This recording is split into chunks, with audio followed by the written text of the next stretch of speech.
Hello students, তোমরা সবাই কেমন আছো? সম্প্রতি নিট স্ক্যাম 2024-এর ওপর সুপ্রিম কোর্ট একটা ছোটোখাটো রায় দিয়েছে।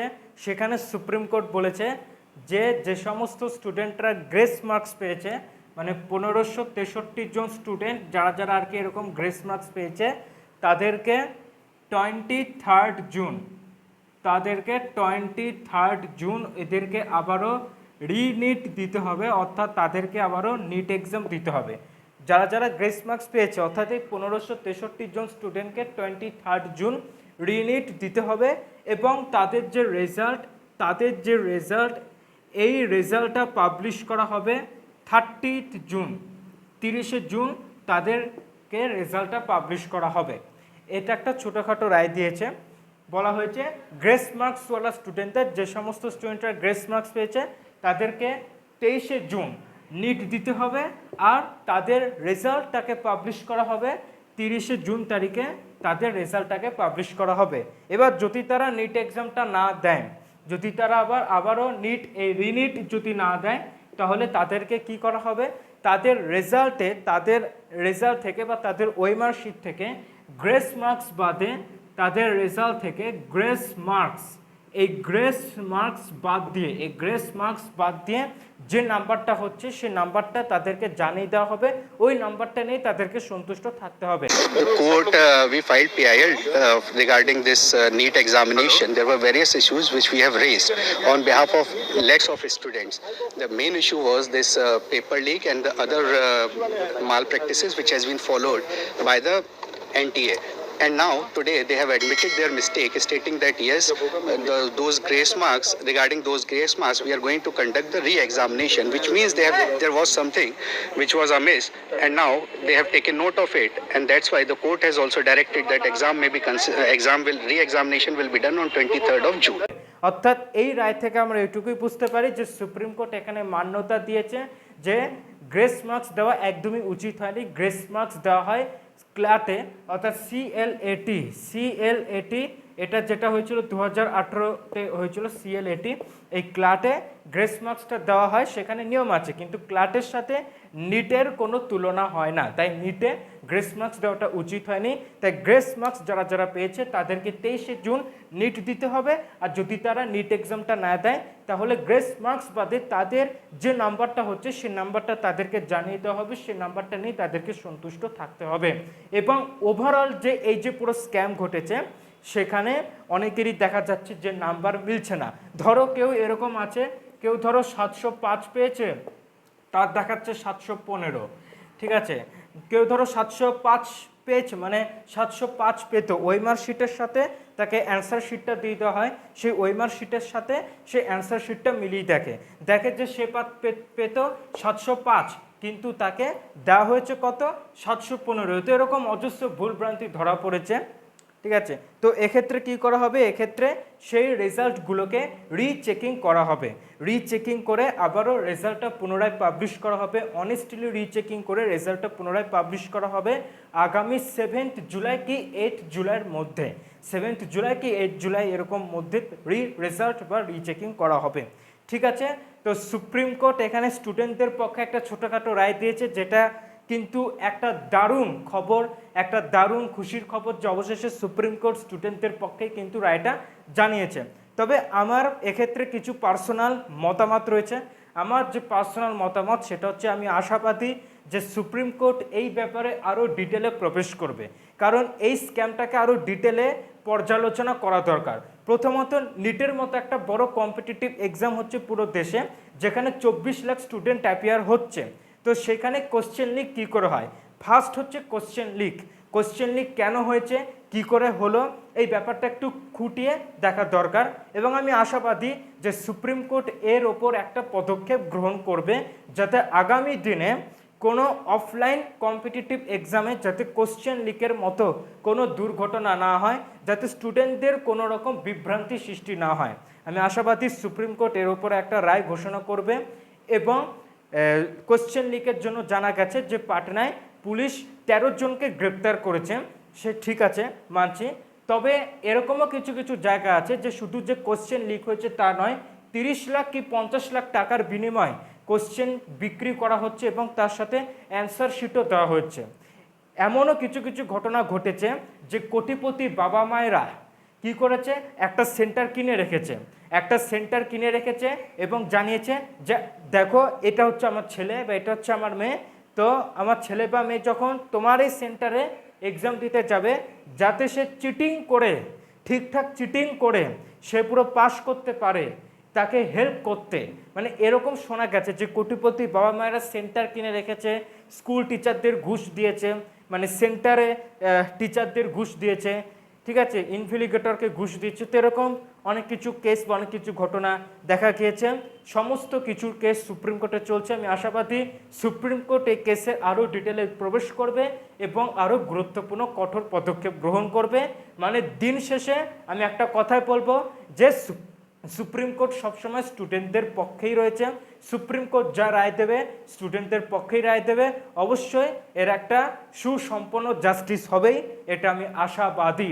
কারণ উপরওয়ালা রয়েছেন, তিনি অবশ্যই স্টুডেন্টদের কষ্টটা বুঝেছেন, তিনি স্টুডেন্টদের এত হার্ডওয়ার্ক করার কষ্টটা তিনি দেখেছেন, তাই তিনি অবশ্যই স্টুডেন্টদের পাশে যখন রয়েছেন তো সুপ্রিম কোর্টেও থাকবে। তো যাই হোক, উপরওয়ালা আছে, তার উপর ভরসা করো, তাহলে দেখবে তোমরা সঠিক রায়টাই পাবা। ওকে, তো আমি এইটুকু আশাবাদী যে সুপ্রিম কোর্ট স্টুডেন্টের পক্ষে রায়টা দেবে, তাই এটা নিয়ে এখন অতটাও টেনশন করার দরকার নেই, ঠিক আছে। তো যাই হোক, এই ভিডিওতে আমি যে নোটিশটা জারি করতে এসেছি সেটা হচ্ছে, আমি এই কদিন একটু এই নিট স্ক্যাম, ঠিক আছে, এই স্ক্যাম নিয়ে একটু ব্যস্ত ছিলাম, এই নিটের এই সমস্ত ব্যাপার নিয়ে আমি একটু ব্যস্ত ছিলাম, এগুলো নিয়ে আমি একটু ঘাটাঘাটি করছিলাম, একটু রিসার্চ করছিলাম। তো যাই হোক, আমি কদিন এই নিট স্ক্যামের মধ্যে আর কি ইনভলভ হয়ে গিয়েছিলাম, কারণ ইনডাইরেক্টলি আমার উপর এফেক্ট না পড়লেও ইনডাইরেক্টলি আমার উপর এফেক্ট পড়েছে, সেজন্য আমি ব্যাপারে একটু মানে ঘাটাঘাটি করছিলাম, ব্যাপারে একটু ইনভলভ ছিলাম। ইনডাইরেক্টলি যেহেতু আমার উপর এফেক্ট পড়েছে, কারণ আমিও নিজের সায়েন্স ব্যাকগ্রাউন্ডের স্টুডেন্ট, তাই আমার উপর এটা এফেক্ট পড়েছে। কিন্তু কথা হচ্ছে যে এফেক্ট কার ওপর পড়ুক বা না পড়ুক দরকার নেই, কিন্তু কথা হচ্ছে আমাদের দেশের ফিউচারের এখানে কথা। কারণ এখানে যে 24 লাখ স্টুডেন্টরা এখানে অ্যাপিয়ার হয়েছিল, এখানে কোশ্চেন লিক হয়েছে, গ্রেস মার্কস দেওয়া হয়েছে, হ্যান ত্যান করা হয়েছে, এখানে শুধু 24 লাখ স্টুডেন্টদেরই কথা নয়, এখানে কথা হচ্ছে আমাদের দেশের ফিউচার।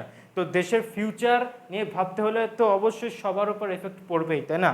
দেশের ফিউচার নিয়ে যদি আমরা একটু সচেতন হই, তাহলে আমি মনে করি যেটা সবার উপরই এটা এফেক্ট পড়বে। এটা ঠিক আছে, অ্যাজ এ স্টুডেন্ট হিসাবে এফেক্ট নাও পড়তে পারে, বাট যদি ভবিষ্যতে এরকম দেখা যায় যে গ্রেস মার্কস পেয়ে সব ডাক্তার হচ্ছে, তাহলে ভবিষ্যতে যখন ইন ফিউচারে তোমার যখন কোনো বড় সমস্যা হবে, বড় কোনো অসুবিধা হবে, তুমি যখন হাসপাতালে যাবে, ওখানে গিয়েও দেখবে সে ডাক্তাররা ঠিকভাবে অপারেশন করতে পারছে না। কেন? কারণ তারা গ্রেস মার্কস পেয়েছে। তখন তার আন্দোলন করে লাভ নেই। তাই এখন সময় আছে এটাকে নিয়ে একটু প্রতিবাদ করার, এটাকে নিয়ে একটু সচেতন হওয়ার। দেশের ফিউচারের কথা আছে এখানে, ঠিক আছে। তো যাই হোক, আমি আশাবাদী সুপ্রিম কোর্ট অবশ্যই এর উপর একটা কঠিন পদক্ষেপ গ্রহণ করবে, যাতে আগামী দিনে কোনো অফলাইন কম্পিটিটিভ এক্সামে যাতে কোশ্চেন লিকের মতো কোনো কেস যাতে না ঘটে। আর সুপ্রিম কোর্ট অবশ্যই রায় দিয়েছে, তার মানে এনটিএ, ন্যাশনাল টেস্টিং এজেন্সি, এটা মানতে অবশ্যই বাধ্য হবে যে গ্রেস মার্কস দেওয়াটা উচিত হয়নি, ঠিক আছে।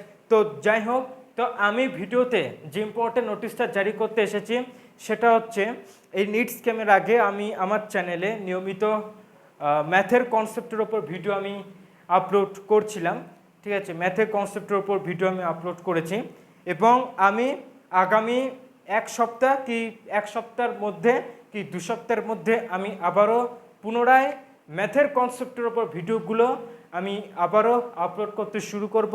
প্রতি সপ্তাহে 1 কি 2টো করে ভিডিও আসবে আমার চ্যানেলে, ঠিক আছে। আজকের পর থেকে প্রতি সপ্তাহে 1টা কি 2টো করে ম্যাথের কনসেপ্টের ওপর ভিডিও আসবে। শুধু যে কনসেপচুয়াল বা শুধু যে এরকম ট্র্যাডিশনাল মানে প্রথাগত এডুকেশনের ওপর যে ভিডিও আসবে তা কিন্তু নয়। আমার এই চ্যানেলটা হচ্ছে মূলত এডুকেশন ফিল্ডের ওপর চ্যানেল, ঠিক আছে। অনেক এডুকেশন নিয়ে আমার কিছু কথা বলার বাকি আছে, অনেক কিছু বলার বাকি আছে এখানে। শুধু যে বইতে বা হাতে কলমে যে এডুকেশন শেখানো হবে আমার চ্যানেলে তা কিন্তু নয়, প্র্যাকটিক্যাল এডুকেশন শেখানোও হবে এখানে, ঠিক আছে। প্র্যাকটিক্যাল এডুকেশন, আমরা যে ফর্মুলাগুলো বা আমরা যে কনসেপ্টগুলো শিখছি সেগুলো প্র্যাকটিক্যাল কোথায় কোথায় ব্যবহার করা হয় মানে অ্যাকচুয়াল বলতে গেলে আমার এই চ্যানেলটা কোনো সিলেবাস ভিত্তিক বা কোনো এক্সাম বেসড চ্যানেল নয় যে এক্সামের জন্য আমি পড়াবো। আমি এক্সিলেন্সের জন্য, আমি কনসেপ্টের জন্য, আমি শেখানোর জন্য, আমি বোঝানোর জন্য আমি পড়াবো এবং এর প্র্যাকটিক্যাল প্রয়োগ করার চেষ্টা করব আমি। ঠিক আছে, নেক্সট উইক থেকে আমার চ্যানেলে একটা কি দুটো এরকম কনসেপচুয়াল ভিডিও আবারও আসতে চলেছে, যেখানে আগে যেরকম আমি দিচ্ছিলাম নিয়মিত, তো সেরকমই আমি নেক্সট উইক থেকে আমি আমার চ্যানেলে আবারও ম্যাথের ওপর কনসেপচুয়াল ভিডিও আমি আবারও আপলোড করব। এবার হচ্ছে টাইমিংটা কীরকম হতে পারে ভিডিও, মানে আমি কবে আর কি আপলোড করব। ভিডিও আপলোড করা ম্যাক্সিমাম চান্স আছে রবিবার, ভিডিও আপলোড করা ম্যাক্সিমাম চান্স আছে রবিবার। আর যদি রবিবার না হয় তাহলে হচ্ছে মঙ্গল। ভিডিও আপলোড করার ম্যাক্সিমাম চান্স আছে রবিবার, আর যদি রবিবার না হয় তাহলে মঙ্গল। যদি দেখো যে কোনো একটা সপ্তাহে রবিবারে আমি ভিডিও আপলোড করিনি, তাহলে বুঝে যাবে যে ভিডিও আপলোড করা হবে মঙ্গল। এবারে হয়তো গেল যে কোন দিনে আমি আপলোড করব, রবিবার বা মঙ্গলবারে। ঠিক আছে, একটা কি দুটো ভিডিও আসতে পারে। ঠিক আছে, তবে আমার যেটা ইচ্ছা যে আমি এখন থেকে সপ্তাহে দুটো ভিডিও দেওয়ার চেষ্টা করব, দুটো ভিডিও, রবিবার একটা আর মঙ্গলবার একটা, এরকম দুটো ভিডিও দেওয়ার আমি চেষ্টা করব। এবার হচ্ছে টাইম, এবার এটা তো গেল কোন দিনে, এবার হচ্ছে সময়, মানে কোন সময়। রবিবার আর মঙ্গলবার সকাল 8:35 AM, এই 8:35-এর মধ্যে ভিডিও আমার চ্যানেলে অবশ্যই চলে আসবে। আমি অবশ্যই একটা শিডিউল করে দেবো, একটা প্রিমিয়ার করে দেব, যাতে তোমাদের দেখতে সুবিধা হয়, নোটিফিকেশান আসতে যাতে সুবিধা হয়। তো সেই হিসাবে আমি 8:35-এর মধ্যে রবিবার এবং মঙ্গলবার আমি ভিডিও আপলোড করব। ঠিক আছে, এরকম ডেলি বলা ভুল হবে, মানে প্রতি সপ্তাহে এরকম দুটো করে ভিডিও আমি আপলোড করা শুরু করব। তার কারণ একটু এডিটিংয়ের জন্য তো একটু সময় দরকার, তাই না? তোমরা যদি একটু খেয়াল করে দেখো, আমার চ্যানেলের আগে আমি যে ভিডিওগুলো আপলোড করেছিলাম ম্যাথের কনসেপচুয়ালের ওপর, সেই কনসেপচুয়াল ভিডিওগুলোতে দেখবে আমি শুধু বোর্ড ওয়ার্ক করেছি, আমি কিন্তু এক্সট্রা কোনো এডিটিং কিন্তু করিনি। তবে আমার একটু ইচ্ছা রয়েছে একটু এডিটিং করে ছাড়া, তাই না? এখন তো জানোই যে কী যুগ এসে গেছে। তো যাই হোক, যাতে তোমাদের দেখতে সুবিধা হয় সেই হিসাবে আমি আপলোড করার চেষ্টা করব, সেই হিসাব মতোই আমি ভিডিও বানানোর চেষ্টা করব। তো যাই হোক, আমি ভিডিও শেষে একটা কথা বলতে চাই যে দেখো, নেগেটিভিটি থাকবেই, জীবনে নেগেটিভিটি থাকবেই। দুনিয়াতে যখন এসছো তো দুনিয়াতে নেগেটিভিটি থাকবেই।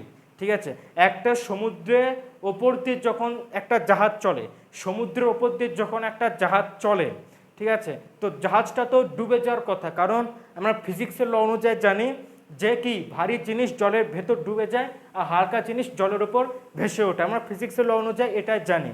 তো একটা জাহাজ যখন সমুদ্রের উপর দিয়ে চলে, তো তখন এই হিসাব অনুযায়ী, এই নর্মাল কনসেপ্ট অনুযায়ী কী হওয়া উচিত, যে জাহাজটা তো সমুদ্রের ভেতর মানে ডুবে যাওয়া উচিত, কিন্তু তা কি হয়, হয়তো না। জাহাজ কিন্তু দিব্যি সে সমুদ্রের উপর দিয়ে কিন্তু চলাচল করে। তার মানে এখানে নিশ্চয়ই কোনো একটা ফিজিক্সের ব্যাপার হচ্ছে, এখানে সায়েন্সের কোনো একটা ল কাজ করে, সেটা আমি পরে আসছি। বাট এইখান থেকে একটা আমরা জিনিস বুঝতে পারি যে সমুদ্রের জলটা হচ্ছে নেগেটিভিটি আর জাহাজ হচ্ছে পজিটিভিটি।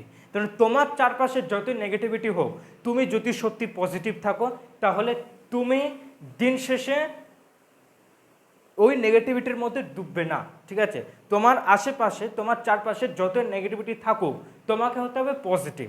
তুমি যদি পজিটিভ থাকো, তাহলে তুমি অবশ্যই যতই নেগেটিভিটি থাকুক না কেন, তুমি সেই নেগেটিভিটির মধ্যে অবশ্যই তুমি সারভাইভ করতে পারবে, তুমি অবশ্যই সেই নেগেটিভিটির মধ্যে সাকসেসও পেতে পারবে। ঠিক আছে, তো নেগেটিভিটি থাকবেই জীবনে, দুনিয়াতে নেগেটিভিটি থাকবেই। মানছি এটা স্ক্যাম হয়েছে, এটা হওয়া উচিত হয়নি, তাই আমরা প্রতিবাদ করেছি। শুধু আমি না, অনেকে এটা প্রতিবাদ করেছে। ঠিক আছে, সুপ্রিম কোর্ট আছে, স্টুডেন্টের পক্ষে রায় দেবে, সলিউশন তো আছে, এরকম না যে সলিউশন আছে। সুপ্রিম কোর্ট অবশ্যই রায় দেবে, স্টুডেন্টের পক্ষে রায়টা দেবে। তো সলিউশন তো আছে, একটা না একটা তো সলিউশন আছে। যখন প্রবলেম হয়েছে তো সলিউশন থাকবে, নেগেটিভিটি আছে তো পজিটিভিটি থাকবে। তো যাই হোক, আমি ভিডিও শেষে একটা কথা বলবো, দিন শেষে তোমরা যাতে একটা পজিটিভ মানুষ হতে পারো, যাতে একটা তোমাদের মধ্যে পজিটিভ অ্যাটিটিউড থাকে, যাতে তোমরা মাইন্ডসেটের দিক থেকে যাতে তোমরা স্ট্রং হও, এটাই আমার উইশ, এটা আমার প্রার্থনা। দিন শেষে তোমরা একটা ভালো মনের মানুষ হও, মনটাকে সুস্থ রেখো, ভালো থেকো, এবং আমার সাথে তোমাদের দেখা হচ্ছে আবার নেক্সট ভিডিওতে। নেক্সট ভিডিও মানে আমি যে বলেছি নেক্সট উইক থেকে আমি কনসেপচুয়াল ভিডিও ছাড়বো, সেইখানে তোমাদের সাথে আবারও আমার দেখা হচ্ছে। তাই তোমরা সুস্থ থেকো, ভালো থেকো, আবার দেখা হচ্ছে তোমাদের সাথে কোথায়, নেক্সট ভিডিওতে, মানে নেক্সট কনসেপচুয়াল ভিডিওতে। তো টাটা, বাই বাই।